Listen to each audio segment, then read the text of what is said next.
आज की हिंदी कक्षा में आप सभी का स्वागत है। आज हम हरिवंश राय बच्चन द्वारा रचित निर्माण कविता का अध्ययन करेंगे। इस कविता में कवि ने मनुष्य को कठिन परिस्थितियों में भी आशावान बनकर हमेशा अपने कर्तव्य पथ पर निरंतर आगे बढ़ते रहने के लिए प्रेरित किया है। तो आइए देखते हैं कविता। नीड़ का निर्माण फिर नेह का आह्वान फिर। नीड़ यानी घोंसला, नेह प्रेम या स्नेह, आह्वान पुकार या बुलावा। भावार्थ देखते हैं। कवि कहते हैं कि हे पक्षी, अपने नष्ट हुए घोंसले का फिर से निर्माण कर, अर्थात टूटे हुए घोंसले को दोबारा बना और अपने प्रेम के मीठे स्वर से इस संसार को फिर से प्रेम और स्नेह से भर दे। वह उठी आंधी की नभ में छा गया सहसा अंधेरा, धूलि धूसर बादलों ने भूमि को इस भांति घेरा। शब्दार्थ देखिए। नभ यानी आकाश, सहसा अचानक, धूलि धूसर धूल के रंग का। तो देखिए बेटा कि आकाश में आंधी उठने से अचानक अंधेरा हो गया और धूल से भरे बादलों ने एकदम पृथ्वी को घेर लिया। रात सा दिन हो गया फिर रात आई और काली, लग रहा था अब न होगा इस निशा का फिर सवेरा, इस निशा का फिर सवेरा। निशा यानी रात्रि। देखिए बेटा, धूल से भरे बादलों ने जब पृथ्वी को घेर लिया तब दिन भी रात्रि के समान अंधकार युक्त हो गया। रात्रि और भी अधिक अंधेरे वाली काली हो गई। ऐसा प्रतीत होता है मानो अब प्रकाश करने वाला सवेरा नहीं हो सकेगा। आगे देखिए। रात के उत्पात भय से भीत जन जन भीत कण कण, किंतु प्राची से उषा की मोहिनी मुस्कान फिर। शब्दार्थ देखिए। भीत यानी डरा हुआ, प्राचीन पूर्व दिशा, मोहिनी मन को मोहने वाली। भावार्थ देखिए बेटा। आकाश में जो आंधी उठी थी उसके पश्चात आंधी के उपद्रव यानी तूफान और अंधकार से पृथ्वी का कण कण, प्रत्येक जन और जीव जगत भयभीत हो गया, डर गया था। किंतु प्राची यानी पूर्व दिशा से सूर्य की किरणें चमकने से चारों ओर मन को मोहने वाली मुस्कान फिर से बिखर गई, अर्थात सूर्य की किरणों ने अंधकार को समाप्त कर चारों ओर प्रकाश फैला दिया। नीड़ का निर्माण फिर नेह का आह्वान फिर। तो देखिए बेटा, कवि कहते हैं कि हे पक्षी, निराश न हो और प्रेम निमंत्रण देकर फिर से निर्माण कार्य कर, नए घोंसले को निर्मित कर, उसे बना।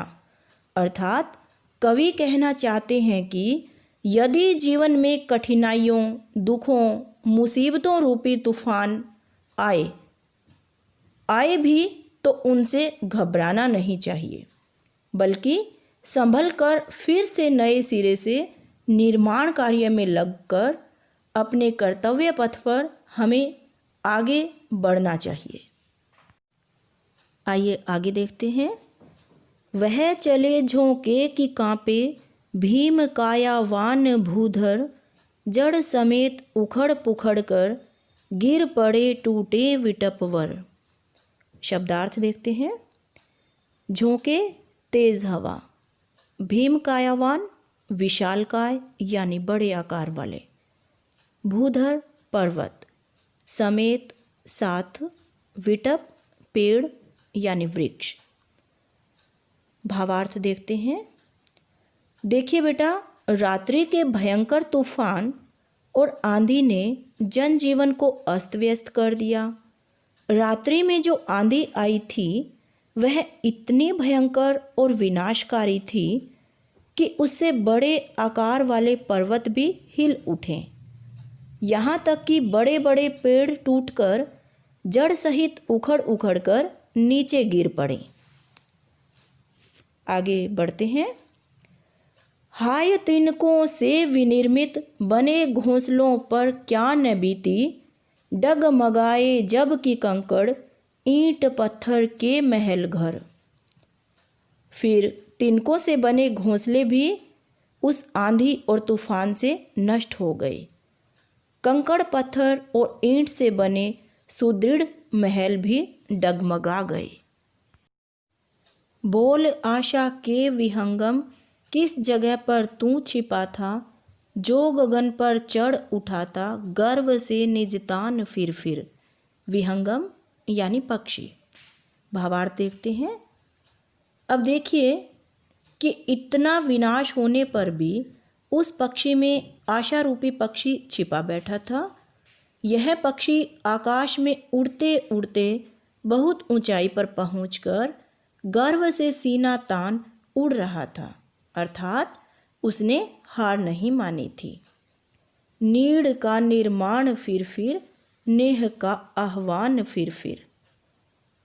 देखिए बेटा, अब वह पक्षी नए सिरे से फिर से घोंसले के निर्माण में व्यस्त होकर स्नेह और प्रेम को निमंत्रण देकर फिर से निर्माण कार्य करने में लगा था। कवि कहते हैं कि पक्षी के समान मनुष्य को भी निर्माण कार्य में जुट जाना चाहिए, क्योंकि हर प्रलय के बाद नवीन सृष्टि का आगमन होता है। उसे कभी भी कठिन परिस्थितियों में हार नहीं माननी चाहिए। आगे की पंक्तियाँ देखते हैं। क्रुद्ध नभ के वज्र दंतों में उषा है मुस्कराती, घोर गर्जन में गगन के कंठ में खग पंक्ति गाती। शब्दार्थ देखिए। क्रुद्ध क्रोधित, नभ आसमान, वज्र एक प्रकार का मजबूत लोहा यानी बहुत अधिक कठोर, घोर गर्जन भयभीत कर देने वाली जोर की आवाज़, कंठ गला, खग पंक्ति पक्षियों की कतार। भावार्थ देखते हैं। क्रोधित आकाश के कठोर दांतों के मध्य से उषा इस धरती पर आती है, यानी ऐसा लग रहा था कि कभी इस भयानक और तूफानी रात के बाद सवेरा नहीं होगा, परंतु सुबह हुई और जो बादल आकाश में घोर गर्जना कर रहा था, उस आकाश में पक्षियों की कतार अपने गले से गीत गाते हुए चहचहाती दिखाई देती है।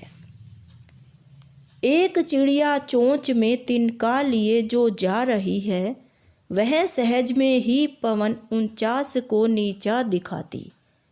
49 पवन क्या होता है? देखिए बेटा, एक पौराणिक कथा के अनुसार देव माता दिति के गर्भ से मारुत पैदा हुए। उनकी संख्या 49 है और ये 49 पवन कहे जाते हैं। इनकी पूजा स्वास्थ्य और समृद्धि के लिए की जाती है। भावार्थ देखते हैं। उसी समय एक चिड़िया भी होती है जो चोंच में तिनका लेकर उड़ती जा रही है, यानी अपने कर्तव्य के पथ पर बढ़ते हुए वह उड़ती हुई जा रही है और यहाँ तक कि वह 49 पवन की वायु को बड़ी ही सहजता से नीचा दिखाते हुए जा रही है, अर्थात वह अपने मार्ग में आने वाली मुसीबतों के आगे ठहर नहीं रही है, बल्कि आगे आगे बढ़ती जा रही है। आगे देखते हैं। नाश के दुख से कभी दबता नहीं निर्माण का सुख, प्रलय की निस्तब्धता से सृष्टि का नवगान फिर। निस्तब्धता क्या होती है बेटा? सन्नाटा यानी चुप्पी। भावार्थ देखते हैं।